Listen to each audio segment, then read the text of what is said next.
Hey, how's it going, guys? Welcome to my first impressions of Judge. This is a top-down twin-stick shooter by 10 Tons Ltd. They previously made another shooter like this called Neon Chrome. This is basically Hotline Miami meets traditional twin-stick shooter meets objective-based gameplay meets cyberpunk Robocop? Yeah, it's kind of a mouthful, and it's honestly a really interesting game.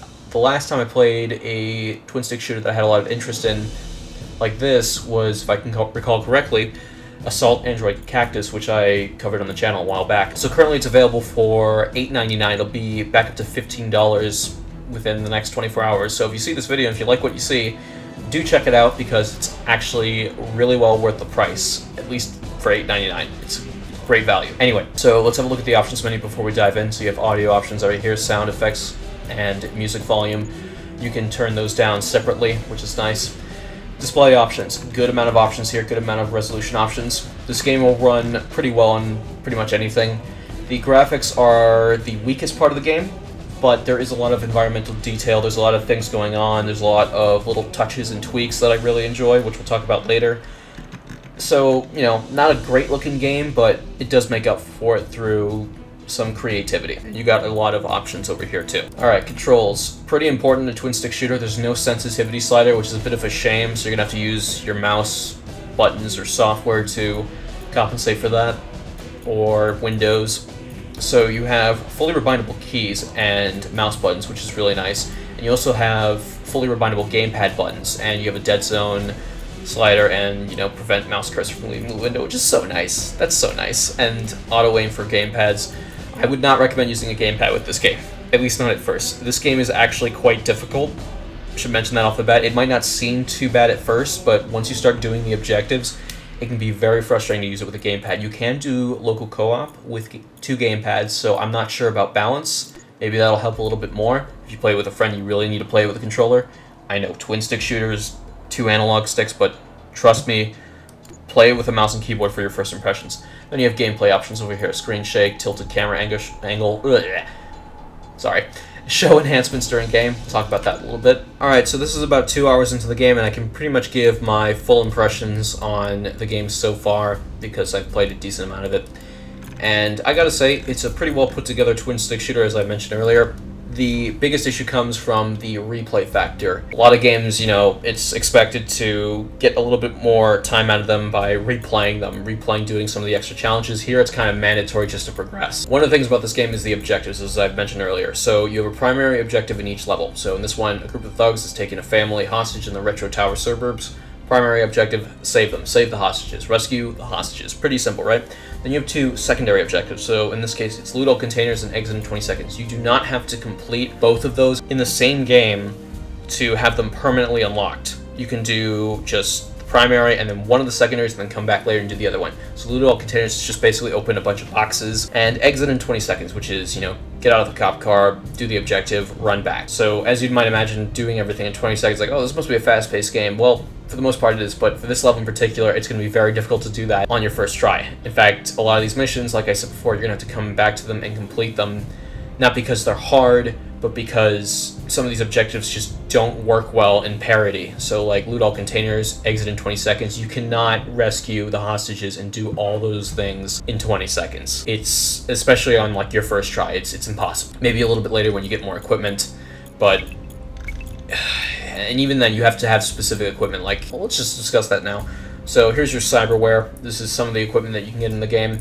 So here's my melee damage, that's spacebar, hit points, so 80 plus 120. So I've saved 24 citizens and 12 have died under my watch. I'm such a good cop. Crap. Anyway, so here are my augmentations, I guess you can call them. Extra armor. Reduces incoming damage by 50%. Good heart. 150% more health. Then you have Shrinkify. You are 30% smaller, benefits smaller target, fit into smaller spaces, aim height at crouch level. So what's cool about this game is there's a lot of environmental interactions. That's a very minor one. You can get into tighter spots, giggity.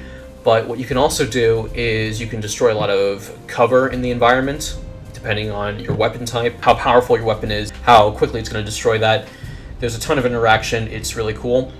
Once again, I said earlier that the graphics aren't great, but the best part about this game is in the environmental detail, because there's a lot of things to interact with, there's a lot of things to do, and there's a lot of things to see. You also have other ones right here that are really cool. So you unlock these by getting medals. Again, I don't need to explain that. You can basically buy them at that point with money. So you get money from, as you imagine, medals, completing levels, killing enemies, getting loot boxes, stuff like that. So yeah, you have a variety of stuff to choose from here. So you have a laser drone, you have a shadow blend ability. So there's some stealth in this game. We'll talk about that in a bit because it is kind of frustrating. Citizen health plan. All citizens have 100 times more health, which is pretty cool. Bullet dodger. Yeah, some of these are just not just incremental, like 20% speed. They're actually really cool and useful. And of course you can unlock slots for more of them, so I've unlocked 2 of the 3. So you have your gavel over here, this is your primary weapon, and you can upgrade that as you'd imagine. So this one is outfitted with a heavy laser, which you can also upgrade, which is pretty cool. This fires very slowly, but it has a very good range. Magazine size is alright, and it also bounces off walls and glass, but it doesn't pierce through glass, and that's another thing with the environmental impact that you have in this game. Something like lead bullets or shotgun shells will break right through glass windows, and you can take out enemies, but with the heavy laser gun, you're going to have to go up to that window and melee it to break it, and then shoot the enemy with the laser gun. So that's something to bear in mind. It's really cool for a mechanic. You have like ion, plasma, fire short range but high damage, bolts of plasma. It's pretty cool, close range weapon. I like the heavy laser so far because it's long range. It doesn't fire fast enough though, but I can keep my distance and cheese a little bit. You have slots for your gun, which are pretty cool. So you can increase your rate of fire right here, which is what, if I just not screw this up, increase rate of fire, 20%, pretty straightforward. Extra specials. That relates to this thing over here. So you have a right-click ability for your gun, and in this case it deploys spider mines, which are really cool. You have C4K, explosives, heavy rockets. It's a lot of stuff to look at and unlock in this game, and I think that's one of its strongest points because there are no power-ups in each individual mission. There's good enemy variety, there's good environmental variety and detail, and that kind of elevates it to being interesting without having to use a bunch of power-ups. Alright, so let's actually get into a game here. So we have a variety of places to go to. As you can tell, a lot of crime. We could go to Paradise Lane. This one is... I'd rather show this at the end because it's kind of tedious and it's very long, drawn out. So when you complete a mission, you unlock hardcore mode. Not right away, of course, you have to beat Act 1, but once you do that, you unlock hardcore mode for every time you beat a mission. So, you have your first 3 objectives right here, and then you can do an enhanced level. So in this one, as you notice, there's different enemy placement. So this one also has an objective, don't get spotted. This is one of the worst ones. Again, it's secondary. You never have to do a mission where it's like, don't get spotted as far as I can tell, but it's incredibly frustrating to get that medal, because there's not enough stealth stuff in the game so far that I've unlocked. Okay, let's do hardcore, and we're going to go after the death machine, which is basically a mini-boss, which is really cool to have in this game. Alright, so we're small, we got extra health and armor, so let's do this. Alright, so welcome to Judge, and listen to that music.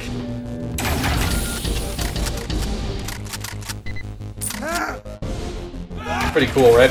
That's actually one of the less interesting tracks. There's some really, really upbeat and interesting ones in this game. At the title screen, you might have noticed it was really orchestral, and now it's got this cyberpunk-esque techno vibe. And some of them even devolve into, like, almost resembling rap with some sick beats. It's awesome. But anyway, so yeah, a lot of environmental detail, a lot of environmental interaction, as I've mentioned for the 100th time. Blood splatters right here. Sometimes enemies will be interacting with stuff in the environment that's just, nothing to do with gameplay. They just kind of mess with stuff. The enemies themselves, the AI, are actually pretty good. That one, he just noticed that, there was an explosion. He went in to check it out, and, I murdered him horribly. But enemies are at least not quick to run to their deaths. They're not super intelligent, but they're not dumb either. And you do have to deal with numbers rather than, quality of AI, but if you had really laser-accurate, very hyperware AI, I would say that this game would be a lot more frustrating than it could be at times. So that's nice. It's fairly challenging in the good way. Alright, so we haven't taken any damage so far, which is nice. But we have gotten spotted, of course. We have to collect evidence. So those were those little files that I picked up. There's some over there. And then we have to destroy the death machine. And after all that, we have to get to our cop car. So we don't have to kill every enemy in this mission. There are some special enemies in this game that you might have to fight sometimes, and they're sometimes placed in different spots. Some of them are placed in some really annoying spots, deliberately, and they don't ever change positioning, from my experience. So that can kind of suck sometimes. They usually have a lot more health. The guys we were just fighting, some of them were kind of bigger, but they had mostly the same weapons. Sometimes guys would come at you with machetes. And in this case, you'll find a little mini-boss right here. So we're going to deploy our spider droids. Spider versus spider. And we're going to just lay waste. Now, he actually has phases. You're not going to see them. Oh, actually, you will right now. As you do more damage, when you hit certain thresholds, you basically unlock phases, and he'll do extra damage. So that's one of the cool things I like about this game. It needs more of those guys, more of those bosses with big health bars, because the smaller enemies that have, you know, names, the named NPCs that can attack you, they're not super interesting. They're just buffed up dudes, and one might have a really powerful machete that'll like hit you and kill you one hit. Of course, the big problem comes in when you have to redo a bunch of levels over and over again. Some of these levels are just crazy. So, like this one I can do, right? Save the hostages, right? But don't kill anyone and still eliminate the targets. So do I have to get my drones to do it for me? Ugh. Yeah, that's frustrating. And this one, exit in 15 seconds, don't get spotted. Yeah, you're not doing these at the same time.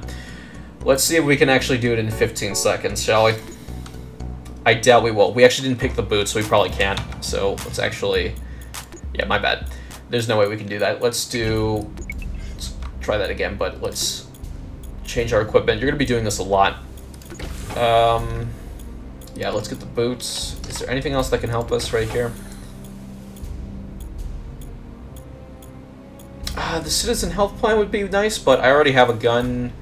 I have a gun upgrade that lets me reduce civilian damage, so that's good. So we'll pull that out. Sorry for the stuttering, I'm just a mess tonight. I mean, we could try to sneak in, but nah, let's go guns blazing.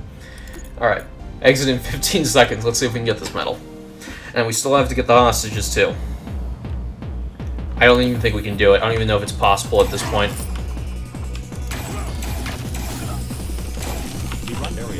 Oh god. Ah!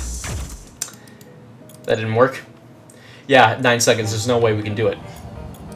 So yeah, that's kind of a problem. And then there's some levels that just drag on. So like, that's an example of a level where it's almost impossible to do all the objectives in one go. Sometimes you have to do them like one at a time. Here's a level where it's really, really difficult to just do it to begin with because they throw every enemy at you. And it's one of the levels that I like the least. Let's deploy some spider mines, use them as meat shields, bounce some laser beams off.